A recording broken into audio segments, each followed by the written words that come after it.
Now that you have watched the first 3 episodes of this crash course of electricity from the beautiful King's Landing, sorry I'm in Dubrovnik city in Croatia, I welcome you to this brief summary about the resistance, the inductance, the capacitor, and the relation with the vectors, the angles and the powers. Yes, I said powers with S because there are many. But before we dive into it, friends, if you haven't done it yet, please take care of the like button. You can either smash it, click on it, or gently touch it. As long as you turn it blue, I'm happy with it.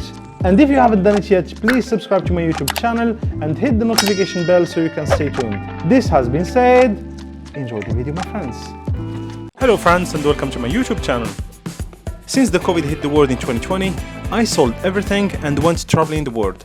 Along the way, I discovered new places, taught my passion for the electric propulsion systems, and more importantly, I made new friends and memories that I will cherish forever. Join me in my travel and teach journey. If you haven't done it yet, please subscribe, like and comment my videos. It helps me to continue doing what I love most.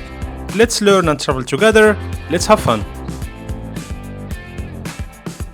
So think of this as the main fundamental tools that if you understand them and get them right, you can go as far as you wish in your engineering journey, as far as your motivation can take you. You got the voltage, the current, the phase between the voltage and the current. It is not always the case that the voltage and the current are in the same phase. That's true for a pure resistance, but even for a pure resistance, the cables will have, if the cables are long, the cables have an inductance depending on the length of the cables. So therefore, in this case, if you start adding inductances, the equivalent power of that circuit cannot be only active power, because we saw a direct link between the phase of the current, like the phase between the current and the voltage, and the powers. If the voltage and the current are in the same phase, then you have only the reactive power. Why? Look at this drawing here. The global power that we have now, it's not only the active power, there is the reactive power, which is here. It has a projection on the direct axis. P, look at the angle phi.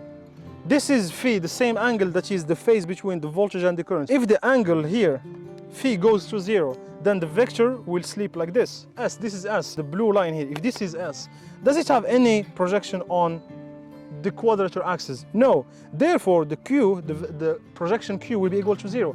There is no reactive power. That's why a resistance doesn't consume reactive power, doesn't produce reactive power. Because for a resistance, the apparent power of a resistance is like this. The apparent power of an inductance is like this. That's why in inductance, what is the projection of this vector on the direct axis is 0. For a capacitor, the reactive power is here. So the projection of it on the direct axis is 0. So the active power of a capacitor is 0. The reactive power of a capacitor is minus, it's here. You see it's on the negative side because the angle between the voltage and the current of a capacitor is minus 90 degrees. Sinus minus 90 degrees is minus 1. So therefore the reactive power of a capacitor is V multiplied by I multiplied by sinus minus 90 degrees. So that's a minus 1. The reactive power of a capacitor is negative. If it's negative, then it produces power. Convention we say is if the power is positive, then that component consumes power. Therefore, for the induction, since we just found a reactive power that is positive, then the inductance consumes reactive power. For a capacitor, since we found that the reactive power is negative because of the sinus minus 90 degrees, which is equal to minus 1, then in this case, the capacitor produces reactive power, which is perfect for us. That means if we are in the presence of an electric grid that has too much reactive consumers, like electric, you have an electric grid that was working perfectly, then suddenly you said, let's add some wind turbines. You added your wind turbines, then the wind turbines are made of electric machines. The electric machines are reactive loads. Reactive loads consume reactive power. Then therefore, in this case, you gotta add capacitors so you can compensate for that power. This has been said, my friend. I feel I'm already late. Let's check. It's 8 a.m. 14 minutes. It is time for me to go to pick my car and start driving to Split. I would have stayed here the whole day. It's a beautiful day.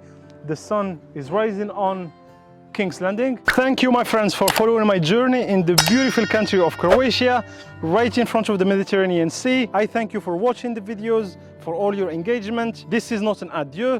This is just an au revoir. See you soon, my friends.